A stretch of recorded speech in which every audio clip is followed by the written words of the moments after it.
દરેક નીતિની સામે કાયદાની રીતે ઊભો રહેતો SSK ન્યૂઝ ચેનલ। પાલનપુર બસ ટર્મિનલ ખાતે BRTS બસના કર્મચારીઓ હડતાલ પર ઉતરતા બસ સેવા ખોરવાઈ હતી।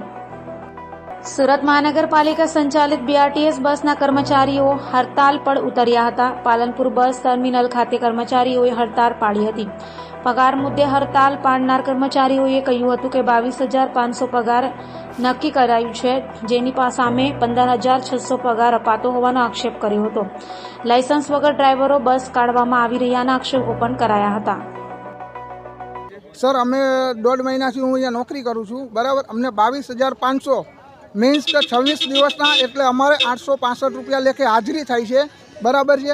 એ અમને અત્યારે આપવામાં નથી આવી। હજુ પગાર અમારો અધૂરો છે, એ નતો પૂરો કર્યો।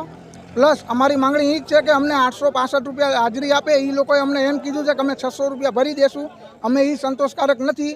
પ્લસ આમાં ઘણા પરિવાર ગરીબ મધ્યમ વર્ગના છે, બરાબર। એમનું પણ એ જ કહેવું છે કે અમને પૂરતો પગાર જે વાત થઈ હતી એ આપો તમે પાછળ। અમે એમને 2-3 વાર લેખિતમાં પણ આપેલું છે। અગાઉ મહિનામાં 2-3 વાર અમે એમને લેખિતમાં આપેલું છે, લેટરમાં। એ લોકોએ હોતે અમને લેટર આપ્યો છે કે ભાઈ અમે તમને આ કરી દઈશું, પણ હજુ એનું કાંઈ નિવાકરણ આવ્યું નથી। માંગણી સ્વીકારવામાં નહીં આવે તો અમે આ જ રીતે હડતાલ ચાલુ રાખશું શાંતિપૂર્વક। ગાંધીજીના માર્ગે અમે ચાલવાના છીએ, અમે કોઈ તોડફોડ કરવાના નથી।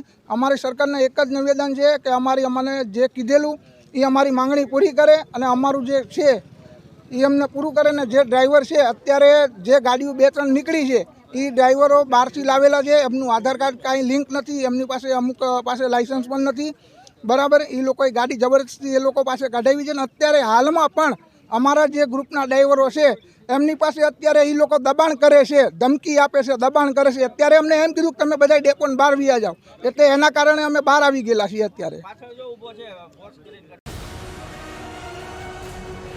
દરેક નીતિની સામે કાયદાની રીતે ઊભો રહેતો SSK ન્યૂઝ ચેનલ।